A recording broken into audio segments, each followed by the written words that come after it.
Hey, this is the Daily Overpass. My name is Eric and I make apps. Now today let's ask, what do you do if they don't pay?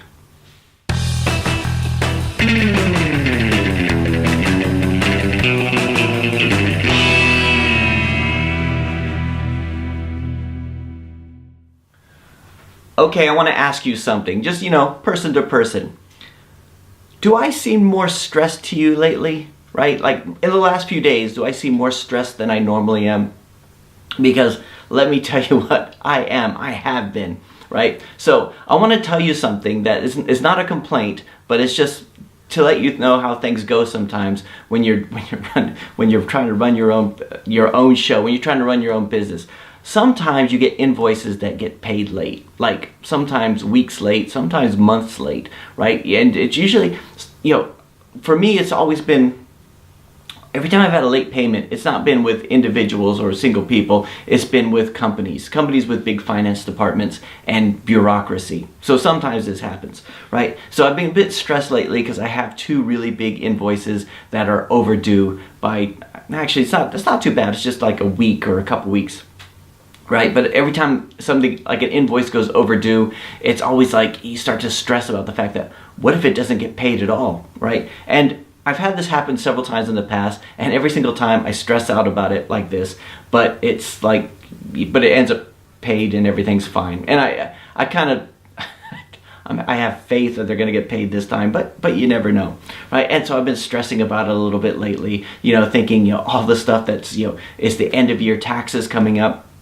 For the corporate taxes, end of year corporate taxes here in the UK, we got Christmas, we got the bonuses for the team, right, and all this kind of stuff. You're thinking, whoa, it feels like, it feels like when you're driving the car too long and the needle's just about on E, but there's a gas station just coming up, and you're just like, if I could just make it to that gas station, right? It's either the gas is gonna run out or I'm gonna get there, and if I get there, then all problems are gone. That's what it feels like, and it'll probably work out fine. The reason I bring this up is because I was talking with some other business owners like this week, right? I went to a Christmas party with a company that I used to work with. They were nice enough to invite me, right? And I was talking to lots of different people there.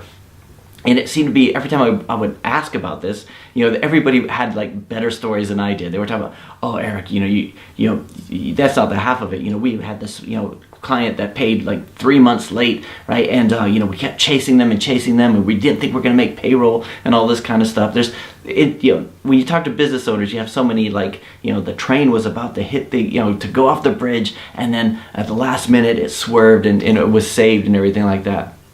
So, for those of you who think about doing this on your own, I just want to, first of all, I want to make sure that I'm not alone here, right? And by the way, it does feel a bit silly when this year I bought my Mustang, right? So every time there's any kind of financial little hiccup, I think I shouldn't have bought the car. But you know what? I love the car and I'm glad I did.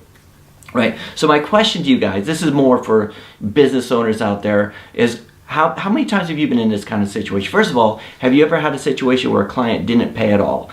I haven't had that problem so far. Every time the client's paid, sometimes it's been a bit late. Most of the time it's been, on time. And if it's late, it's with profuse apologies, and it's usually some bureaucrat. It's with our finance department, that kind of stuff. So, it happens. You're dealing with people who are just really apologetic. But have you ever had a situation where your client didn't pay, right? And in those situations, how did you handle it? Did you go down legal routes? Did you just write it off?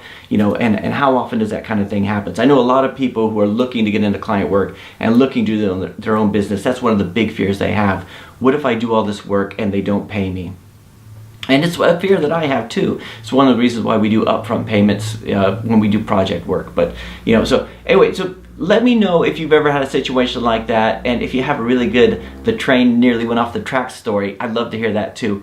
Anyway, so that's it for today. Hopefully Monday, everything will be back to calm, and I'll be less stressed, right? But, who knows, right? We might just see this thing run a bit longer. So anyway, so that's it for today. I will talk to you guys on Monday.